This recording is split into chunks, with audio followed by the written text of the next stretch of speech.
Hadis memang agak nggak setuju sih dengan ada beberapa hadis yang kadang-kadang aneh gitu kan.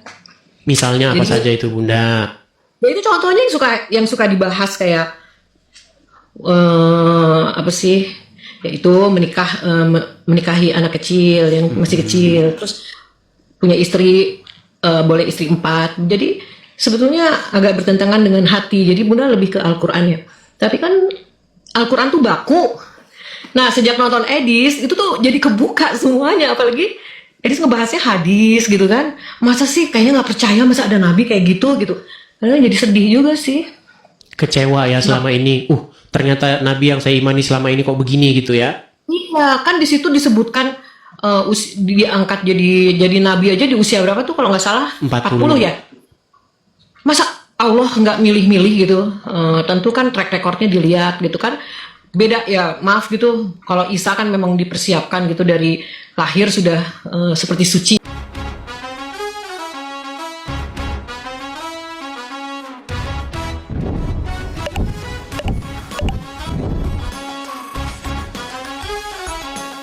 Nah, begitu dong. Selamat malam Bunda Ocicit. Saya mau tanya dulu ini Bunda Ocicit.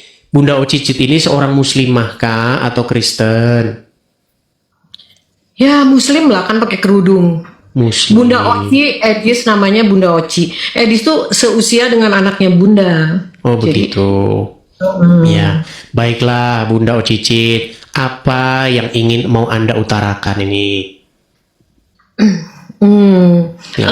Sebetulnya Bunda tuh udah 3 minggu itu nggak sengaja lihat Edis terus kok seneng ya, terus banyak yang benar gitu, terus gimana ya kaget aja jadinya, karena selama ini kan yang Bunda bukan imani sih, yang Bunda ikuti itu kan Al-Quran. Bunda tuh nggak pernah lihat hadis-hadis, memang agak nggak setuju sih dengan ada beberapa hadis yang kadang-kadang aneh gitu kan. Misalnya apa saja itu Bunda? Ya itu contohnya yang suka dibahas kayak apa sih? Yaitu menikahi anak kecil yang masih kecil, terus punya istri boleh istri 4. Jadi sebetulnya agak bertentangan dengan hati. Jadi Bunda lebih ke Al-Qur'an ya. Tapi kan Al-Qur'an tuh baku. Nah, sejak nonton Edis itu tuh jadi kebuka semuanya, apalagi Edis ngebahasnya hadis gitu kan. Masa sih kayaknya nggak percaya masa ada nabi kayak gitu gitu. Karena jadi sedih juga sih. Kecewa ya selama ini. Ternyata nabi yang saya imani selama ini kok begini gitu ya. Iya, kan di situ disebutkan diangkat jadi nabi aja di usia berapa tuh kalau nggak salah 40 ya. Masa Allah nggak milih-milih gitu. Tentu kan track recordnya dilihat gitu kan. Beda ya, maaf gitu. Kalau Isa kan memang dipersiapkan gitu dari lahir sudah seperti suci gitu kan. Tapi begini Bunda Ocicit, ini banyak orang. Bunda Oci. Cicit itu panggilan Bunda lagi kecil, nama Bunda Oci. Jadi dipanggilnya Bunda Oci. Baik Bunda Oci. Begini Bunda Oci. Jadi karena di sini itu tidak boleh orang tuh asal ngaku-ngaku untuk dalam tanda kutip seperti membuat agama Islam tuh tersudut. Nggak boleh. Di sini dilarang keras orang pura-pura jadi Islam untuk mengatakan hal-hal yang negatif tentang Islam. Saya mau tes dulu kalau memang benar-benar Bunda Oci ini betul-betul seorang muslimah. Coba bacaan-bacaan sholat kah? Bacaan-bacaan Al-Quran kami mau dengar. Silakan. Qul a'udzu birabbin nas malik. Bismillahirrahmanirrahim. Qul a'udzu birabbin nas malikin nas ilahin nas min syarril waswasil khannas allazi yuwaswisu fi sudurin nas minal jinnati wan nas. Baik, nih Syah nih muslimah. Ya, jadi sekarang ini kami pengen tahu nih Bunda Oci. Sejak nonton Edis TV, apakah iman Bunda Oci ini jadi berbeda sekarang? Tidak sama seperti dulu lagi imannya terhadap agama Islam? Gimana? Bukan mungkin masih agak shock aja kalau dengar-dengar cerita tentang hadis ya, yang tentang Nabi Muhammad gitu. Memang Bunda juga kalau bulan puasa kan tadarus gitu. Sekarang udah masuk tadarusnya kan biasanya Al-Qur'annya gitu kan, bahasa Arabnya. Tapi belakangan ini kan udah mulai terjemahan gitu. Bunda berapa kali hatam kok nggak ada disebutkan tentang Nabi Muhammad gitu. Nabi Muhammad paling 2% lah. Yang disebutkan malah banyaknya Isa gitu kan. Nah itu yang Bunda pertanyakan sebetulnya. Tapi kan memang cerita Nabi Muhammad itu ada di hadis kan. Cuma emang Bunda nggak pernah kurang ini hadis. Karena kalau tausiah atau ke pengajian di masjid atau di mana, kadang ya hati kan yang bicarakan hati ya, agak kurang setuju gitu. Ya tapi intinya adanya Edis tuh seneng gitu. Akhirnya Bunda jadi tahu tentang mengenal sosok Muhammad gitu kan. Malah ada cerita di sini. Sebetulnya kalau ada ustadz yang mahir agama mungkin kalau naik sih Bunda seneng gitu ya. Tapi itu kalau akhirnya Bunda menemukan memang di ilmu hakikat pertanyaan itu sedikit lah gambaran. Hanya ustadz-ustadz ini karena masing-masing ilmu beda, yang syariat itu yang dalam Quran menjalankan kehidupan sehari, jadi Bunda nggak pernah ketemu. Tapi kayaknya agak nyambung-nyambung dengan Pak Cakra, dengan The Truth. Cuman baru sama Edis ini Bunda baru bisa naik. Gitu. Padahal ngikutin terus. Ya. Tiap Jadi begini ya. Bunda Oci. Jadi kalau kita bicara agama Islam dan bicara agama Kristen, sebenarnya kita ini sama-sama orang yang tidak pernah berjumpa dengan Yesus dan tidak pernah berjumpa dengan Muhammad. Kita hanya membaca kesaksian dari orang-orang yang pernah berjumpa dengan tokoh-tokoh tersebut. Kalau kita membaca Injil itu memberitakan kesaksian dari para saksi mata tentang apa yang mereka lihat, apa yang mereka raba. Ada tertulis dalam Injil Yohanes, bahwa apa yang kami beritakan kepada kamu tentang firman yang hidup, yaitu tentang apa yang kami lihat dengan mata kepala kami sendiri, apa yang kami raba dengan tangan kami sendiri. Nah, ketika kita membaca apa yang ada dalam literatur agama Islam juga seperti itu. Si fulan berkata, menurut si fulan berkata, kata si fulan, akhirnya kata Muhammad. Nah, jadi buku-buku yang katanya berasal dari para saksi mata ini kita periksa. Nah, ternyata kalau menurut keterangan para saksi mata, Muhammad dia tidak pernah mati kemudian keluar lagi dari kuburan. Dia tidak pernah bangkit dari kematian. Yang menjadi akal kita, yang membuat kita berpikir adalah, lalu bagaimana kita bisa percaya dengan segala omongan dia? Kalau hanya kata wahyu, saya dapat wahyu, semua bisa ngomong. Lia Aminuddin dapat wahyu, Ahmad Musedek dapat wahyu, semua dapat wahyu kalau masalah ngomong dapat wahyu. Jadi cerita-cerita Muhammad seperti nanti di dalam kubur ditanya siapa Tuhanmu, siapa nabimu, ya kan? Disiksa dalam alam kubur. Cerita-cerita itu menjadi isapan jempol semua. Kebangkitan orang mati, neraka, surga, itu menjadi isapan jempol. Menjadi dongeng-dongeng yang tidak berkesudahan. Karena yang bercerita tentang itu tidak mengalami hal tersebut. Nah, berbeda dengan kekristenan. Di dalam agama Kristen, keterangan para saksi mata bercerita bagaimana Yesus itu bangkit. Ya kan? Nah, makanya perkataan-perkataan Yesus tentang adanya hidup yang akan datang, adanya hidup setelah kematian, itu dikonfirmasi dengan kebangkitannya. Jadi cerita-cerita surga, cerita-cerita neraka itu menjadi bisa dipercaya. Sementara kalau kita membaca cerita tentang Muhammad, itu cerita-cerita seperti cerita-cerita yang tidak terkonfirmasi. Begitu loh. Kalau kita membaca tentang Muhammad, itu banyak sekali cerita-cerita yang fantasi. Seperti misalnya, Muhammad melihat Jibril, sayapnya katanya 6.000. Sayapnya 6.000 Muhammad ngitung. Gimana coba kita berpikir dengan akal sehat, gimana sayap Jibril itu 6.000? Ditaruh di mana sayapnya? 2 saja sayapnya udah gak punya tempat. Apalagi 6.000. Terus pertanyaan alam kubur, udah ada kunci jawabannya tuh, keluar. Kunci jawaban alam kubur. Nah, karena apa yang Bunda Oci alami, itu juga pernah saya alami. Banyak orang tidak memikirkan hal-hal yang demikian itu. Karena mereka tidak pernah mengalami peristiwa-peristiwa spiritual. Kalau orang sudah pernah mau hampir mati, orang itu pasti sudah mikir, ini kemana kita ini? Manusia ini sebenarnya dari mana? Coba, banyak orang yang sudah berpikir seperti itu. Ketika dalam tidurnya dia berpikir, dunia ini datang dari mana? Dari mana ini kok bisa kayak begini? Ini siapa ini yang bikin semua ini? Begitu. Terus kita ini dari mana? Mau kemana kita ini manusia ini? Nah, ketika orang sudah menyadari hal yang terdalam itu, biasanya dia akan cari tahu. Seperti itu. Apakah hidup setelah kematian itu benar-benar ada? Seperti kata lagunya Dewa 19, jika surga dan neraka itu benar-benar ada atau tak pernah ada. Begitu.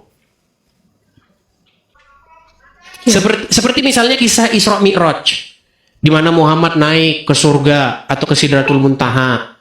Kemudian dia disuruh sholat. Wahai Muhammad, sholatlah kamu 50 kali sehari. Coba bayangin, apa ada manusia 24 jam bangun terus? Kan enggak, pasti dia tidur 8 jam. Udah kepotong, tinggal 16 jam. Apa ada manusia 16 jam itu nggak kerja? Pasti kerja, dipotong. Ya kan? Apa ada manusia itu nggak makan, nggak ngurus anak, nggak beres-beres rumah? Pasti. Pertanyaannya, bagaimana mungkin Allah nyuruh sholat 50 kali? Itu kan nggak masuk akal. Berapa waktu yang kita butuhkan untuk mengambil air wudhu? Berapa waktu yang kita butuhkan untuk sholat? Tujuannya sekali apa? sholat? 50 kali pasti ada tujuannya apa? 50 kali itu maksudnya untuk apa? Makanya itu. Akhirnya kan Muhammad menawar itu. Itu juga bukan Muhammad yang nawar. Jadi ketika dalam cerita itu Muhammad kembali. Ya kan? Setelah dia kembali, dia ketemu sama Musa. Apa kata Allah, wahai Muhammad? Kami disuruh sholat 50 kali. Balik Muhammad, nggak akan kuat umatmu. Balik, ditawar. Jadi 45. Bunda Oci pernah dengar cerita itu? Nggak pernah. Nggak pernah dengar. Beneran nggak pernah. Iya, makanya saya pernah bilang begini, alasan seseorang masih muslim itu karena dia tidak mengerti apa itu agama Islam. Cuman banyak orang mengira ungkapan itu terlalu berlebihan. Padahal fakta, begitu loh. Iya, Bunda juga nonton kamu jadi agak syok-syok gitu. Iya, seperti saya bilang, jika orang Islam nonton saya 1 kali, dia akan emosi, marah dia pasti. Enggak, Bunda nggak marah. Bunda Tapi kedua kalinya, dia akan mulai cari tahu, apa ini orang ngomong benar atau enggak. Dicari tahu sama dia. Ketiga kali, orang tersebut sudah mulai mengiyakan saya. Dan hati-hati yang keempat kali, dia tidak akan lagi percaya dengan agama Islam. Gitu. Iya sih. Ya kan? Kemudian iya banyak cerita-cerita lagi lah di dalam apa namanya hadis-hadis tersebut. Lalu Bunda Oci bilang, kayaknya kita nggak percaya ini. Lalu kita percaya kepada Al-Quran saja. Sebenarnya dalam Al-Quran sendiri pun juga ada hal-hal yang dalam tanda kutip akan bermasalah. Contoh nih, di dalam surat An-Naba ayat 33 bahwa pahala yang akan diberikan kepada orang-orang yang bertakwa itu adalah gadis-gadis yang berpayudara besar. Ih, amit-amit. Nggak tahu. Itu ada ayatnya. Masa Quran kata-katanya nggak sopan gitu? Ada. Di dalam surat An-Naba ayat 33. Jadi ada terjemahan yang sudah dipelintir memang. Tapi kalau terjemahan-terjemahan yang dulu itu bunyinya gadis-gadis montok yang sebaya. Tapi ada terjemahan yang baru sekarang, gadis-gadis yang sebaya. Montoknya dicoret. Tapi kalau dibaca tafsir-tafsirnya masih sama itu. Enggak. Aneh-aneh aja ya. Terus itu juga contoh yang bingung sekarang tuh, yang surga yang Edis pernah bahas 70 bidadari. Terus ada juga saya lihat tausiahnya ustazah gitu, bilang wanita-wanita juga nanti akan ada pangeran-pangeran. Akhirnya Bunda kok logika Bunda tuh udah nggak bener-bener yang, ya akhirnya jadi malas pergi ikut tausiah kayak gitu. Iya. Karena itu pernah dibahas oleh Yesus di dalam Bible mengenai apakah ada orang kawin-mawin pada hari kebangkitan.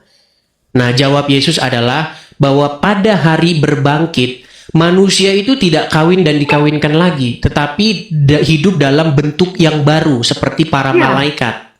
Jadi mereka tidak kawin dan dikawinkan lagi. Bukan reinkarnasi itu ya? Bukan reinkarnasi? Bukan. Jadi manusia itu akan diberikan tubuh baru, tubuh kemuliaan, yang dia tidak perlu makan untuk hidup. Seperti itu. Ya walau alam ya, kalau udah meninggal. Ya, karena makanya seperti itu. Cerita-cerita tentang yang terjadi setelah kematian, kita nggak bakal tahu. Karena kita belum pernah ke sana. Makanya yang cerita tentang itu adalah yang pernah mengalaminya, yaitu Yesus. Begitu. Nah, dalam Injil itu memberi kesaksian tentang kebangkitannya. Seperti itu.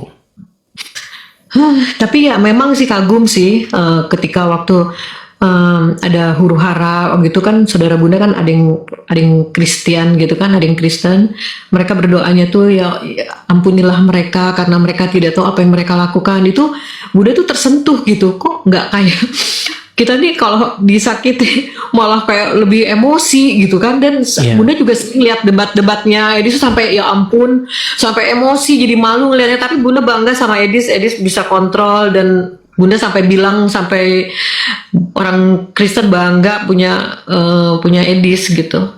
Jadi begini, banyak orang mengkritik ajaran kekristenan begini. Kristen itu ya diajarin nggak balas katanya. Masa dianiaya nggak balas? Masa dijahatin nggak balas? Kalau Islam nggak seperti itu, Islam harus balas. Gini, kita ini kalau ngomongin balas-balasan, nanti nggak ada ujungnya.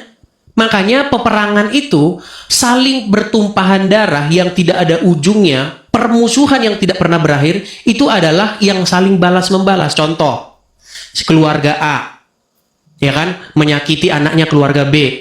Sesuai dengan ajaran Islam, balas. Kalau dibalas mereka sakit lagi, balas. Jadinya dendam kesumat turun-temurun. Cucu-cucunya juga ikut saling balas-membalas. Begitu loh. Kalau kita nurutin emosi, kita nggak selesai. Kenapa sih orang mengangkat parang kemudian membunuh orang? Karena dia nurutin emosinya. Gitu loh. Nah, di dalam ajaran agama Kristen itu yang seperti itu yang ditentang oleh Yesus itu. Kalau kamu hanya berbuat baik terhadap orang yang berbuat baik kepada kamu, berarti itu namanya impas. Contoh, orang sudah baik sama kita, kemudian kita baik sama dia, artinya impas, nggak punya kelebihan. Tetapi kalau orang jahat sama kita, tapi kita balas dengan kebaikan, nah disitulah kelebihannya, begitu loh. Kalau nurutin balas-balasannya nggak ada ujungnya, sampai kapan? Begitu.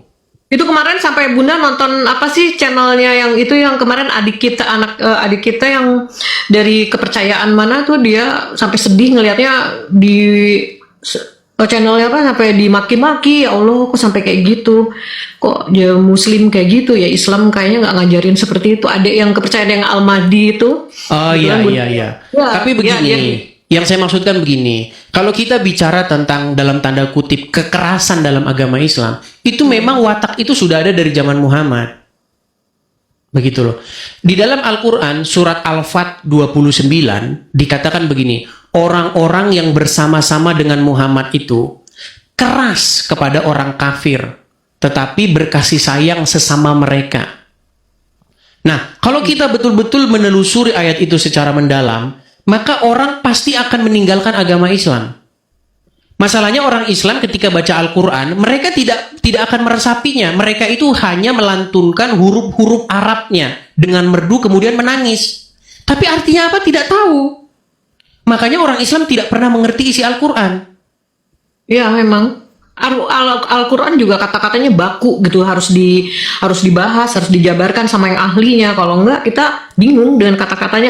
Kalau Bible kan, karena kan ada keluarga yang Kristen, kayaknya sederhana kata-katanya, gampang dicerna gitu kan. Yang diajarkan kasih sayang tuh kelihatan udah. Islam tuh mengajarkan kebaikan, tapi karena bahasanya rancu, jadi mungkin kita jadi harus bertanya sama ustadz, sama yang ahli gitu kan. Itu jadi prosesnya agak lama. Saya kasih contoh ya, misalnya begini.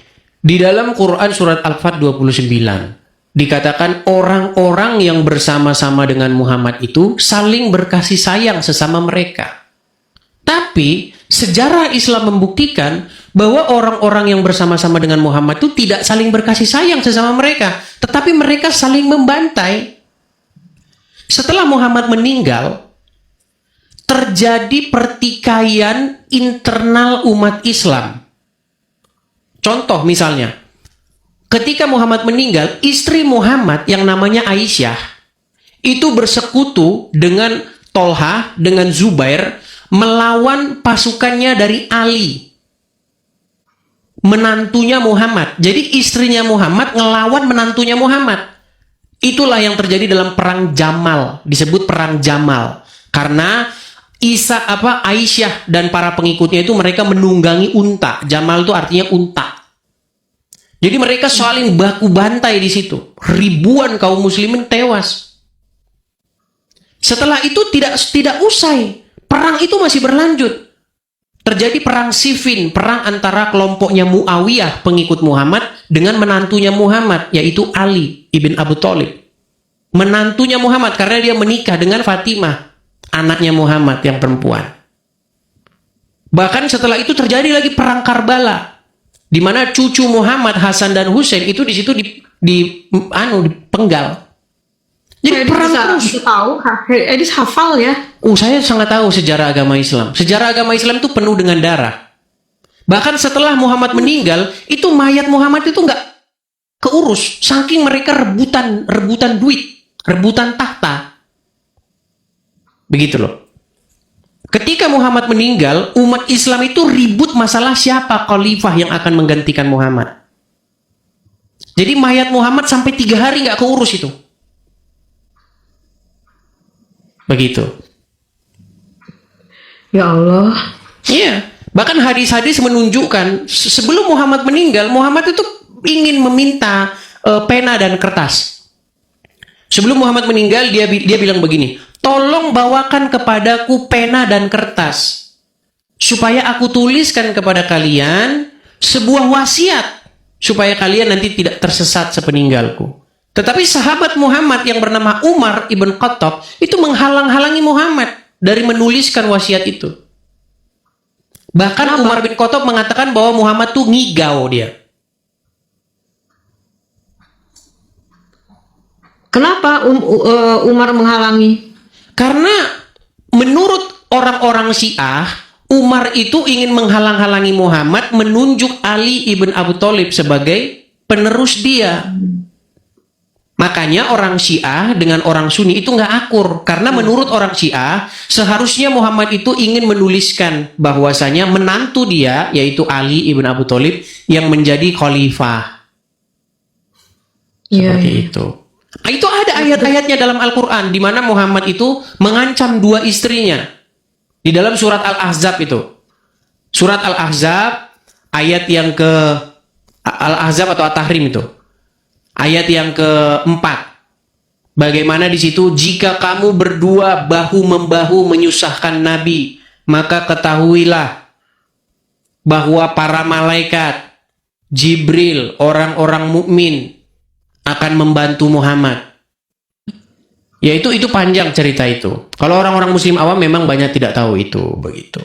Enggak, memang Bunda cerita-cerita Nabi Muhammad tuh karena kan di pengajian aja perdebatan hadis tuh kan ada gitu, jadi Bunda malas nih sahih apa enggak gitu, apalagi dengar cerita-cerita seperti itu kan, jadi nggak terlalu. Jadi yang Bunda jalani adalah berusaha berbuat baik aja, menjaga hati supaya tetap baik gitu, positive thinking. Jadi hanya itu aja. Tapi untuk hal-hal yang lain lebih jauhnya justru Bunda taunya setelah nonton channelnya Edis. Iya, padahal kalau dalam agama Islam tidak seperti itu. Dalam agama Islam itu yang penting mengucapkan 2 kalimat syahadat, maka orang tersebut masuk surga. Walaupun dia berzina, walaupun mencuri, masuk surga. Yang penting 2 kalimat syahadat itu. Makanya bertentangan begitu. Jadi hijrah itu adalah definisinya menutup aurat. Itu definisi hijrah. Iya. Apakah Anda sudah menutup aurat belum? Bangga banget kalau menutup aurat. Tapi yang di dalam pikiran mereka aurat itu hanya rambut saja, rambut kepala. Padahal hakikatnya yang ditutup itu hati kita ya, dari nafsu jahat. Rambut, Allah menciptakan, Tuhan menciptakan sesuatu pasti ada manfaatnya kayak rambut. Jadi sebetulnya kayak hijab gini bukan ukuran ketakwaan ya seseorang. Betul sekali. Bahkan sebenarnya hijab-hijab ini, apalagi Bunda Ocit kan jauh lebih tua daripada saya. Zaman-zaman dulu, zaman-zaman film Lupus, ya kan, yang punya permen karet dan lain sebagainya, ada gitu orang pakai jilbab zaman dulu? Nggak ada. Iya. Ya. Coba saya mau tanya Bunda Oci, zaman sekolah ada jilbab nggak? Nggak ada. Jadi ini budaya Islam, budaya Arab yang diadopsi sama kita, akhirnya diterapkan oleh ulama-ulama supaya berhijab. Padahal sebenarnya kalau ditelusuri, bisnis tukang jual jilbab. Iya, nggak ada dulu perempuan-perempuan pakai jilbab itu nggak ada. Gitu loh. Tapi benar jadi boros beli jilbab mulu. Iya, jilbab terus. Makanya setiap hari wajib tutup aurat. Sejak kapan rambut itu jadi aurat? Quraisy Shihab pernah ngomong bahwa apakah rambut itu termasuk aurat? Itu ulama itu masih berselisih pendapat. Kalau Tapi yang kan pasti sekarang aurat itu sudah pasti aurat ini. Ya. Kemudian yang di atas lutut, kalau itu saya setuju. Saya setuju tuh Quraisy Shihab, saya suka dengan beliau. Tapi kalau kita mau mengkaji secara akademis, itu sebenarnya berjilbab ini itu baru dipelopori oleh seorang ulama asal Mesir. Ya, jadi dia itu ingin mengukur pergerakan orang Islam. Dulu ada partai politik di Mesir, mereka ingin mengukur kekuatan mereka. Jadi dibajuinlah kadernya itu dibajuin. Kalau zaman sekarang orang dibajuin dengan baju parpol, misalnya PDIP, dikaosin. Dengan dikaosin mereka dapat mengukur seberapa kekuatan mereka. Nah, sebenarnya jilbab itu pelopornya itu Hasan Albani dari Mesir. Mereka ingin mengukur kekuatan umat Islam. Makanya perempuannya digituin. Ditutupin kepalanya. Begitu. Itu aslinya seperti itu. Lalu kemudian berkembang. Jadi katanya menutup aurat lah. Begitu. Tambah lagi ada pebisnis jilbab lah tuh. Kemudian tambah lagi dibikin hadis-hadis. Kalau perempuan kelihatan rambutnya sehelai saja, maka akan 70 tahun di neraka. Perempuan yang menampakkan satu helai rambutnya kepada seorang yang bukan muhrimnya akan dihukum 70 tahun di neraka. Tapi hadis itu juga saya manfaatin karena dulu begini.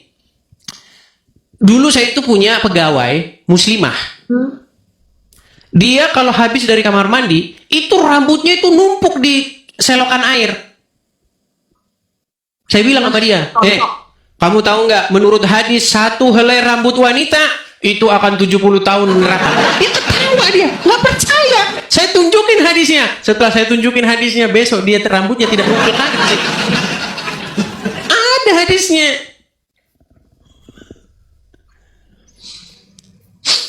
Ya Allah. Ya. Nah, itu kadang-kadang Jadi kalau kita berbicara tentang agama Kristen, Bunda Oci, ya. Jadi kekristenan itu bukan soal gerakan-gerakan badan.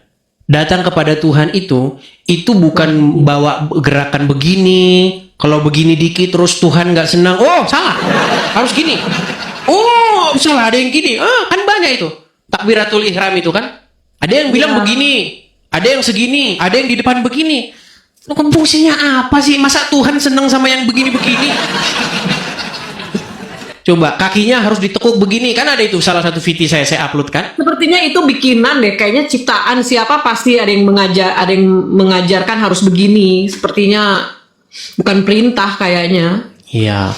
Makanya saya dalam video itu kan saya bilang begini. Kalau Tuhan di dalam Bible itu melihat hati, tapi Tuhan di dalam Al-Quran melihat kaki. Kalau kakinya salah duduk begini, nggak sah. Setuju, betul. Tuhan yang melihat hati kita. Iya. Nggak melihat. Padahal bagi pengabdian ibadah yang sejati itu adalah bagaimana kita membuat Dia itu memerintah di hidup kita. Jadi dalam agama Kristen itu ada yang namanya Holy Spirit atau Roh Kudus. Nah, Roh Kudus itu adalah roh yang daripada Tuhan, ruah yang daripada Tuhan yang ditempatkan di hati orang untuk memerintah orang itu. Jadi ketika roh Tuhan itu tinggal di hati seseorang, maka roh itulah yang akan menuntun langkah kaki orang tersebut kemana dia akan melangkah. Begitu. Makanya ada yang disebut itu dengan Holy Spirit itu. Nah, bagaimana ibadah yang sejati? Bagaimana kita membuat Tuhan itu berdaulat atau menjadi raja di hidup kita, memerintah hidup kita. Ketika Tuhan memerintah hidup kita, tangan kita tidak akan mengulurkan terhadap barang yang bukan milik kita. kaki kita tidak akan melangkah ke tempat-tempat kejahatan. Karena roh Tuhan membimbing kita. Abang, ada lagunya itu. Tiap langkahku diatur oleh Tuhan, sebab tangan kasih-Nya membimbingku. Ada lagunya. Nah, setelah saya dalami agama Islam, di dalam agama Islam pun itu berbicara mengenai bagaimana Allah itu memerintah. Jadi Allah menjadi raja di hati dia. Tapi caranya harus dengan menempatkan Muhammad di situ. Jadi Muhammad harus memerintah. Makanya saya sering bilang, 2025 ganti Tuhan.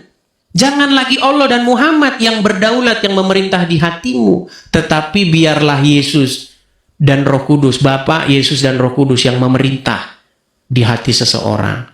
Karena kita tidak berjumpa dengan Bapa, kita tidak melihat Yesus. Tetapi kita sekarang ini, zaman sekarang ini, zamannya pencurahan Roh Kudus. Supaya Roh Tuhan itu memerintah di hati seseorang. Begitu. Makanya sering saya bilang 2025 ganti Tuhan gitu. Dulu kan mereka ada tagar tuh 2019 ganti presiden, tapi gagal kan. Sampai siapa itu yang ininya besar itu, siapa itu? Yang ya Allah kami khawatir tidak ada yang menuhankan engkau lagi. Siapa namanya teman-teman di kolom komentar? Siapa sih? Siapa? Itu yang perempuan-perempuan yang bersama-sama dengan Habib-Habib. Bukan, ada perempuan. Yang Neno Warisman. Neno Warisman. Oh. Ya kan? Kan doanya kan cetar membahana itu. Ya Allah, jika kamu tidak mendengarkan doa kami khawatir tidak ada yang menyembahmu lagi, ya Allah. Ya Bunda juga nggak bisa terima, bukan nggak terima ya, hati kayaknya ya kayak mengucapkan Natal gitu kan, apa sih salahnya gitu kan, kenapa sampai MUI juga turun tangan gitu kan, bikin larangan. Sedih. Padahal di dalam Al-Quran ada ayat, di dalam surat Maryam ayat yang ke-33, surat Maryam ayat 19 ayat 33 itu kalau nggak salah, atau 19, dikatakan selamatlah, kata Nabi Isa itu. Isa berkata, selamatlah ketika aku dilahirkan, ketika aku wafat dan aku dihidupkan kembali. Artinya mengucapkan selamat atas kelahiran Nabi Isa ada dalilnya dalam Al-Quran. Iya, iya. Justru yang nggak ada itu mengucapkan selamat atas kelahiran Muhammad. Emang ada dalam Al-Quran mencatat kelahiran Muhammad? Nggak ada. Wah. Bahkan Muhammad tuh hanya disebut 4 kali saja dalam Al-Quran. Iya, makanya itu yang Bunda cari juga. Sementara kan dalam kamu nih mempengaruhi perasaan Bunda nih. Sekarang Bunda tuh sensitif banget soalnya. Kamu membuat aku jadi, sekarang ngomongnya aja jadi nggak karuan.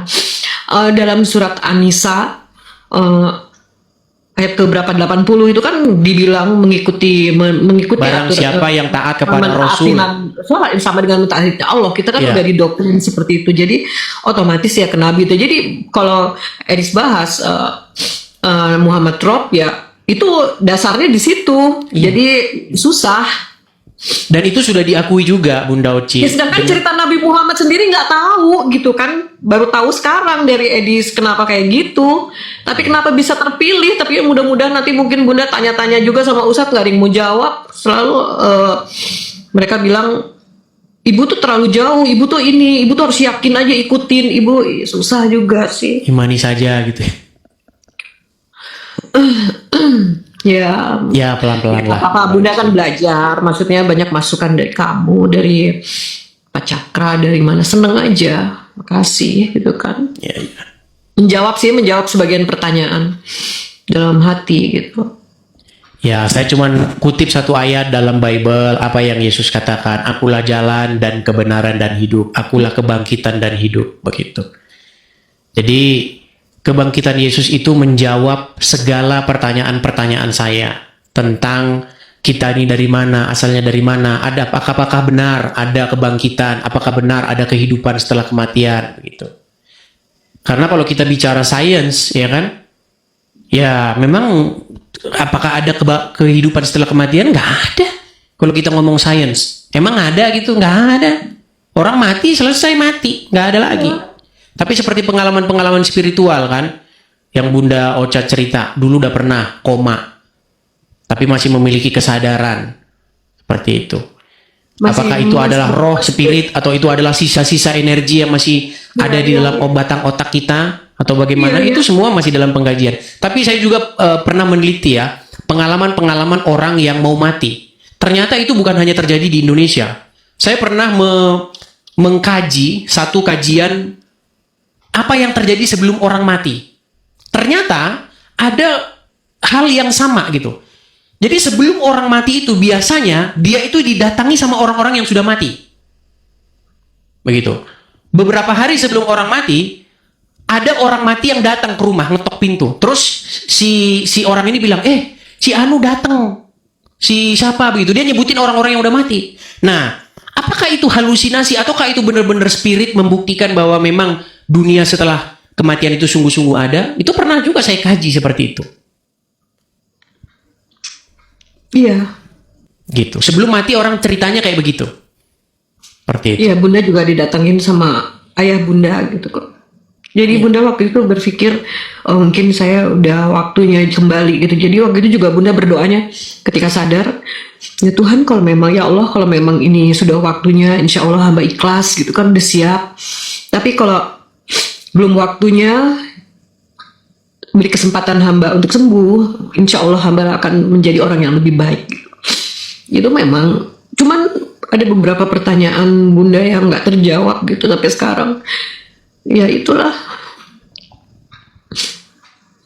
Ya, maaf ya. Belajar pelan-pelan lah Bunda Oci ya. Namanya ini kan tidak semudah membalikkan telapak tangan kan. Iya. Iya. Pelan-pelan lah. Oke, begitu Bunda Oci. Ya. Makasih ya. Sama-sama Bunda Oci, saya turunkan ya. Selamat malam. Selamat malam, saya turunkan. Ya, begitu ya teman-teman ya. Ya, shalom, saudara-saudari yang terkasih, dimanapun kita berada. Kenaikan Tuhan Yesus ke surga bukan berarti Tuhan meninggalkan kita. Justru itu adalah bukti bahwa Yesus hidup, menang atas maut, dan sedang menyediakan tempat bagi setiap orang yang percaya kepadanya. Firman Tuhan berkata dalam Yohanes pasal 14, ayat 2 dan 3, "Di rumah Bapakku banyak tempat tinggal. Jika tidak demikian, tentu aku mengatakannya kepadamu. Sebab aku pergi ke situ untuk menyediakan tempat bagimu.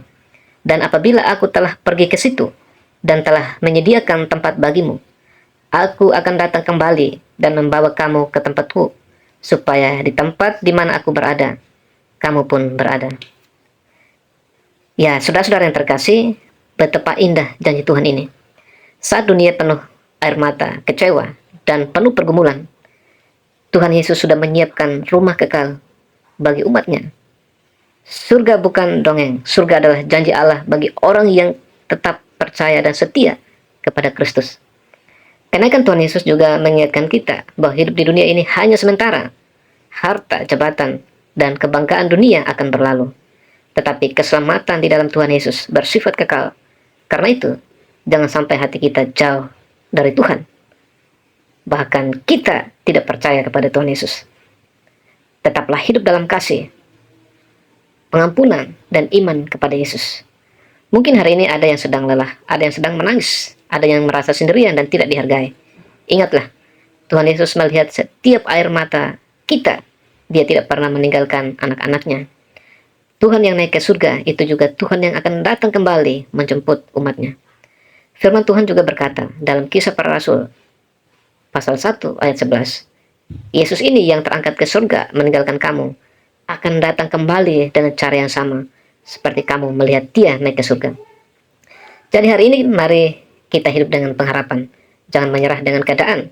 Tetaplah setia berdoa, tetap percaya kepada Tuhan Yesus. Karena ada rumah kekal yang sudah disediakan bagi kita di surga.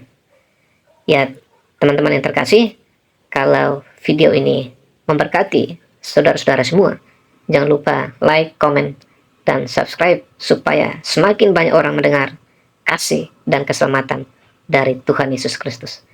Tuhan Yesus memberkati kita semua. Shalom.